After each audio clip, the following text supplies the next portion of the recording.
In today's video, let's take a look at the Bridgeport Islanders 21-22 NHL season. Was it successful or not?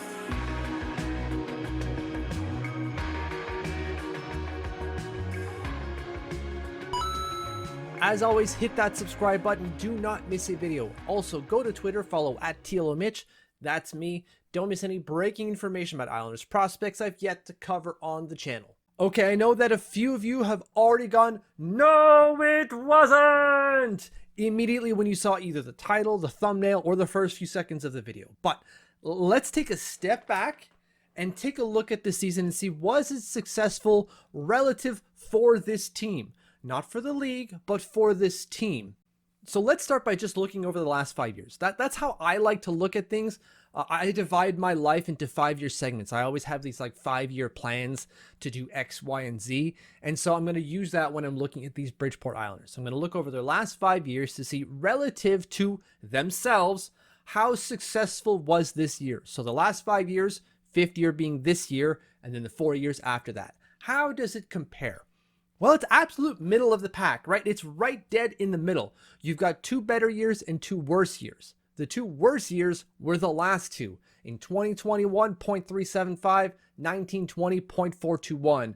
The 2 years prior to that, much better, 0.625, 0.526. Like, there were some good times in Bridgeport when they were then called the Sound Tigers. Now that they're called the Bridgeport Islanders, things are right in the middle in terms of just their record. So just on that merit alone, I wouldn't say success. Yeah, they made it to the playoffs and they even made it to the second round, but like, we're talking about expanded format here, and they won 3 games over 2 series. So like, the record isn't impressive necessarily. So I wouldn't say based on that alone that things were a success. So when you look at the record for the Bridgeport Islanders, was it a success? When you just look at their record compared to themselves? No. Was it a failure? No. But the whole point of this video was to answer one simple question. Was it a success? And you can't say it was. But there's another factor to consider here outside of just record. Did they develop players? Right? The whole point of the AHL is to develop prospects into NHLers, to service the NHL squad. I don't know why I did a dab there, but like, I'm just going to roll with it, I suppose. Anyways, did the Bridgeport Islanders develop players? Did anyone within the Bridgeport Islanders squad develop, take a big step forward? At least one player did, and that's Simon Holmstrom. When I look at his NHLE from last year, he took an 11.5 NHLE jump. So round that up to 12. Now, he lost about 2 points last year. So like, he's made up for that loss and some. So it's clear that you can say Simon Holmstrom took a big step forward this year. So that's a huge win for the Islanders. This is a 2019 first round pick, I should say, who there's a big question mark surrounding. Can he even make the NHL? Should he have even been selected in the first round? Probably not, but that's a question for another day. He's here. Is he developing? Yes. Under the Bridgeport Islanders this year, he developed. He took a big step forward. Can he jump to the NHL? I'm going to do that dab again. Can he jump to the NHL next year? We'll see. But he definitely took a step forward this year, so success there. But outside of Simon Holmstrom, you can't really say anyone took a big step forward or a step forward at all, right? You might be able to say Grant Hutton. You might be able to say Parker Witherspoon, and I would agree with you on both of those. But I think we would both agree that neither of those are necessarily prospects. While I still track them, they're older. They're on the older side of the prospect timeline, if you will. And so their growth is definitely plateauing. So while they may have taken a step forward, that's not really the prospects that the AHL, you're hoping the AHL kind of develops. You're hoping they develop other guys like Simon Holmstrom, for example. But outside of that, no, you'd say some players took a step back, right? Samuel Bolduc, what the hell happened to him this year? That is not the Samuel Bolduc we saw last year.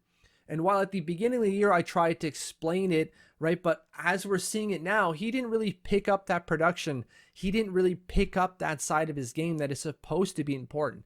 He didn't find that consistency through the season. And so not seeing him grow this year is a big kind of like, whoa, for him. and for the Bridgeport Islanders, because they're supposed to churn out defensemen. That's what they've done for a while now. Then you've also got one of those older prospects, if you will, Mitchell Van de Sample. He did not take a step up. In fact, he took a step back. That's just another kind of like, that's not good. Like I'm saying, I'm putting a check mark here, but it's definitely an X. Not a good sign for the Bridgeport Islanders, who, if they developed anyone this year, who, if anyone took a step up, it's Simon Holmstrom, and that's it. So was this a good year for the Bridgeport Islanders? I would say no. It's not a failure, but the whole point of the video was to answer, was it a success? And you'd have to say no. The record doesn't say success, even though they did make the playoffs. And their development record isn't a success either, even though they did develop Simon Holmstrom. Robin Salo didn't take a huge step forward, other guys either. So I wouldn't say it's a success. Not a failure either, but not a success.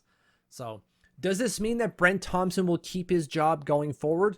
I don't know. I would have to imagine that the Bridgeport Islanders are going to look for a new voice, and that new voice is probably an old voice, if you will, as in assistant coach Rick Kowalski is probably going to take a step up next year, but that remains to be seen. So for now, was the season a success for the Bridgeport Islanders? No, and you probably could have answered that anyways, but I thought we'd actually give it a little bit more air to contextualize why we're saying no. So thank you for following. Thank you for watching. Hit that subscribe button if you haven't, and if you have, or if you plan on doing so, thank you, thank you, thank you.